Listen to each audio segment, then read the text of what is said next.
उत्तर प्रदेश के बांदा में आयोजित एक धार्मिक कार्यक्रम के दौरान कथावाचक धीरेन्द्र शास्त्री के दिए गए बयान को लेकर विवाद खड़ा हो गया है। आरोप है कि उनके भाषण के कुछ अंश मुस्लिम समुदाय के खिलाफ आपत्तिजनक और उकसावे वाले थे। कार्यक्रम के वीडियो क्लिप सामने आने के बाद यह मुद्दा सोशल मीडिया और सियासी गलियारों में चर्चा का विषय बन गया। कार्यक्रम के दौरान धीरेन्द्र शास्त्री ने धर्म, आस्था और समाज से जुड़े मुद्दों पर बोलते हुए कुछ ऐसे कथन किए जिन्हें एक समुदाय विशेष के खिलाफ नकारात्मक रूप में देखा जा रहा है। आलोचकों का कहना है कि इस तरह के बयानों से सांप्रदायिक सौहार्द को ठेस पहुंच सकती है। हालांकि समर्थकों का तर्क है कि उनके शब्दों को संदर्भ से अलग कर पेश किया जा रहा है और उनका उद्देश्य किसी समुदाय को निशाना बनाना नहीं था। बांदा में धीरेन्द्र शास्त्री ने कहा था कि दूसरा धर्म हरीउल्लाह वाला है, वहाँ 3 बार बोलने पर तलाक हो जाता है। हमारे यहाँ 20-25 पेशी में भी नहीं होता। अब एक दूसरा मजहब है हरीउल्लाह वाला, तो मुझे में तो कटमा और जान दे वहाँ कटमा। भगवान ने बचा भगवान करो, अब हमें कुछ बोल रही है नहीं, अभी गंगा हो हो भी याद हमारा कट्ठा नहीं हलवा।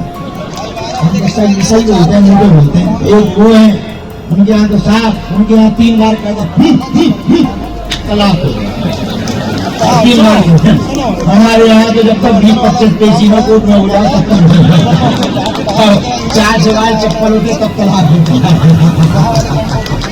लेकिन हमसे कोई बुराई नहीं है, अच्छी बात है, उनका अपना अपना भगवान करे चला, पर कायदे में रहेंगे तो फायदे में रहेंगे। इस पूरे मामले पर ऑल इंडिया मुस्लिम जमात के अध्यक्ष और बरेली स्थित इस्लामिक स्कॉलर मौलाना शहाबुद्दीन रज़वी ने कड़ी आपत्ति जताई है। उन्होंने दो टूक कहा कि एक धार्मिक व्यक्ति होने के नाते धीरेन्द्र शास्त्री को दूसरे धर्मों का अपमान करने से बचना चाहिए, लेकिन वे लगातार भाषा की मर्यादा लांघ रहे हैं।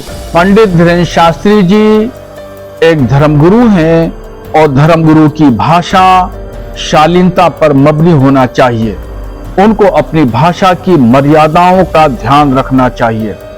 वो पहले मुसलमानों को निशाना बनाते थे, मुसलमानों के खिलाफ बोलते थे, कभी टोपी वाले कहते थे सुधर जाओ, और फिर अब सीधे सीधे उन्होंने इस्लाम पर हमला किया है। मजहब इस्लाम पर हमला नाकाबिले बर्दाश्त है।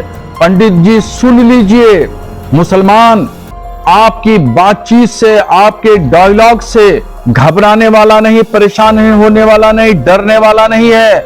मुसलमान बहादुर कौम है, मुसलमान डटकर मुकाबला करना जानता है और इस्लाम मजहब किसी दूसरे मजहब पर आपत्ति करना, एतराज करना नहीं सिखाता। इसीलिए हम किसी मजहब के खिलाफ नहीं बोलते हैं, मगर आपने मजहब के खिलाफ, मजहब इस्लाम के खिलाफ अब शब्द बोले हैं, इसका जवाब भारत के करोड़ों मुसलमान देना जानते हैं। और इस्लाम की तारीख आप पढ़िए, इस्लाम को जब जब दबाया गया और जितना इस्लाम पर जुल्म ज्यादती की गई, उस वक्त इस्लाम नए निराले अंदाज में उभर करके आया है। आप इस्लाम को दबाना चाहते हैं, इस्लाम को हरगिज नहीं दबा सकते। इस्लाम उतना ही निखर करके सामने आएगा। इस मामले पर जानकारों का मानना है कि चुनावी माहौल या बड़े धार्मिक आयोजनों के दौरान इस तरह की बयानबाजी समाज में ध्रुवीकरण बढ़ाती है, सोशल मीडिया पर गलत सूचना को हवा देती है, जमीनी स्तर पर तनाव पैदा कर सकती है।